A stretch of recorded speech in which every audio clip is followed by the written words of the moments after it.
I had left the West Coast to go to college in Missouri. In my second year, I started dating a guy who was in the police academy. When he graduated, he ended up being a guard for the South Center Correctional Prison. He was older than me by almost 10 years, and early on I saw red flags which I sadly ignored. Red flags like how he got a 16-year-old pregnant the previous year and had a son, that he never wanted me to meet his parents, and another flag when he would start bar fights if I started talking to another guy. Before I went home for Thanksgiving, he bought me a golden lab puppy who I named Roxy. He kept the dog while I flew home. My parents and I decided that I was going to move back to California and finish college there because the small Midwest was not my scene. Too many of my sorority sisters didn't care about getting an education. Rather, they would start dating a guy and lie to them about being on the pill in hopes to trap them into a marriage when they got pregnant. When I told my boyfriend I would be returning home after the end of the year, he went ballistic. I mean, really crazed. He would call me nonstop yelling, then crying, and then threatening. He threatened if I didn't come home, he'd kill the puppy. When I returned, I asked where the dog was. He said she got sick and died. Later, when we went by his parents' house for something, his mom pulled me into a private home and told me how he ran over the puppy with his truck on purpose after our phone call on Thanksgiving. Like, what the hell? A few weeks later, after final exams, my mom flew down to help me pack up the car to be shipped home. On the last night, my boyfriend came by the hotel for our goodbyes. He had tried everything from proposing with an ugly, cheap-looking marked diamond ring. My response was, "Did you buy this from Walmart?" Where he said, "What does it matter if I did? It wasn't for you anyways," as he threw it in the back seat. I was firm in saying we could try long distance, but I was moving home. I was done with Missouri.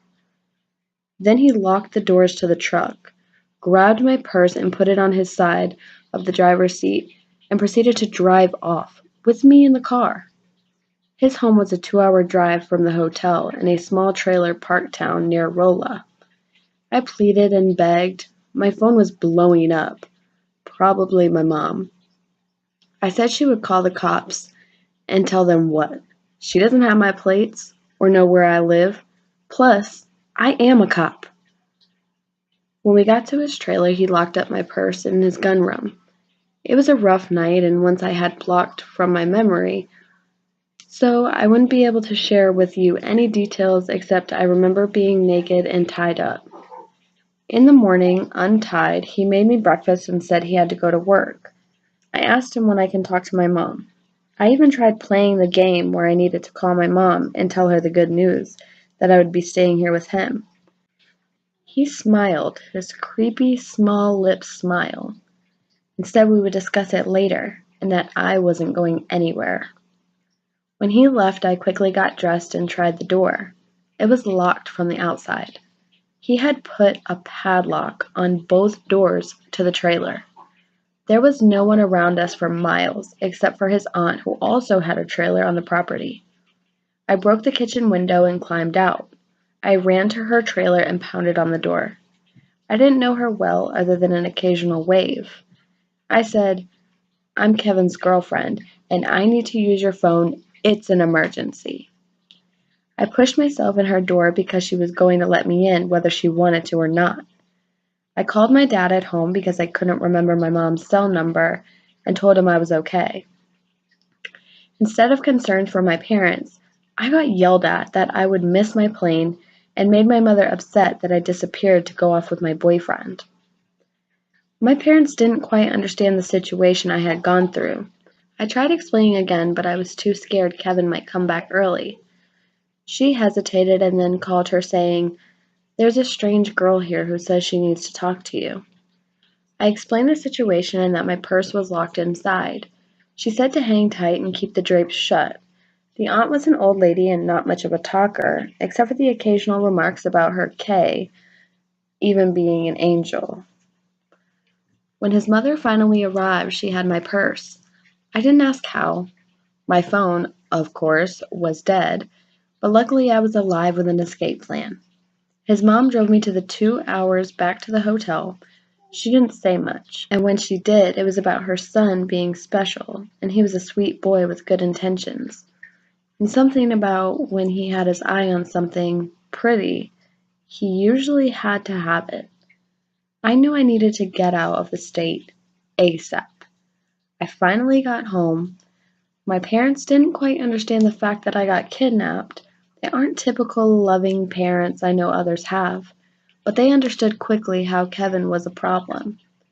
Luckily, he didn't know where I lived, but he got hold of my house number and called nonstop. Both my cell and the home phone were off the hook with full voicemail boxes. My dad and I went to the police station and filed a restraining order. I started dating someone new and posted on Facebook that we would be going to Disneyland. Last minute, we changed our plans and headed to Tahoe for some skiing at a friend's cabin. That same week, my father got a call from his private Disney club that a man had been asking for me every day waiting outside the entrance. It was Kevin. My father told him it was my stalker, and thank you, power of Disney, security escorted him off the grounds and he was put in Disney's blacklist, so I was told. The last I heard about him was from a friend who lived in the same hometown, that Kevin had gotten a 15-year-old girl pregnant from a New Year's Eve party right after I had left for California, and he ended up marrying her. It scares me to think about what could have been and the hell I was lucky enough to escape.